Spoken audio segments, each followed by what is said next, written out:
উত্তরণ ঘটতে কত ধরনের স্ট্রাগল করতে হয়েছিল, মানে পুরো 70 দশকের শেষার্ধটাই একটা সেই প্রক্রিয়ার মধ্য দিয়ে গিয়েছিল।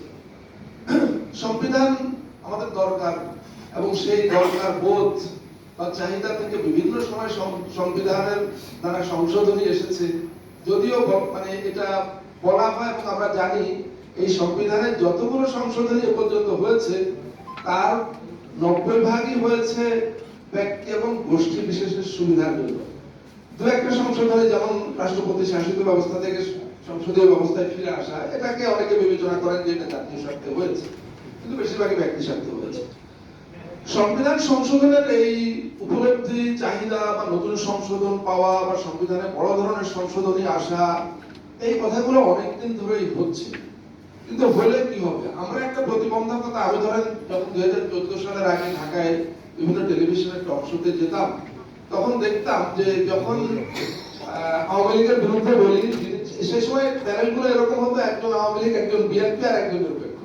তো যখন আওয়ামী লীগের বিরুদ্ধে বলতাম তখন বিএনপি যিনি থাকতেন তিনি খুব খুশি হতেন, আমরা যখন বিএনপির বিরুদ্ধে বলতাম আওয়ামী লীগের জন্য খুব খুশি হতেন। আর যখনই এই মৌলিক সংস্কারের প্রসঙ্গে যেতাম, দুইজন এক হয়ে যেতেন। আমাদের সংবিধান সংশোধনের ক্ষেত্রে এটা ছিল সবচেয়ে বড় বাধা গত কয়েক দশক ধরে। এখন আমরা এত জোর গলায় সংশোধনের কথা, সংস্কারের কথা কেন বলছি যে গত 16 বছরের অভিজ্ঞতার মধ্য দিয়ে রাজনীতির ক্ষেত্রে একটা পরিবর্তন এসছে বলেই ভালো মন্দ মিলিয়ে আমরা দেখি বিএনপি 31 দফা একটা সংস্কার প্রস্তাব দিয়েছে। এখানে হয়তো অনেক প্রশ্ন করার সুযোগ আছে, কিন্তু এটাকে আমি অগ্রগতি বলবো যে বিএনপি অনেক কিছু নতুন দিয়েছে যেটা আগে তারা স্বীকার করতো না বা দিতে চাইতো না। এরপরে যখন 5ই আগস্টের অভ্যুত্থান ঘটলো, এই অভ্যুত্থানের মধ্য দিয়ে সংস্কারের ব্যাপারে আমরা একটা স্ট্যান্ড নেবার জায়গা খুঁজে পেয়েছি। এই জায়গাটা 5ই আগস্টের আগে কিন্তু আমরা পাইনি।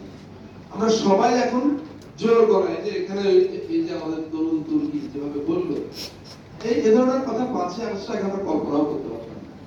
সুতরাং আমরা যে স্ট্যান্ডটা 5ই আগস্ট পেয়েছি, সেই স্ট্যান্ডের উপর দাঁড়িয়েই আজকে সমস্ত প্রক্রিয়া চলমান।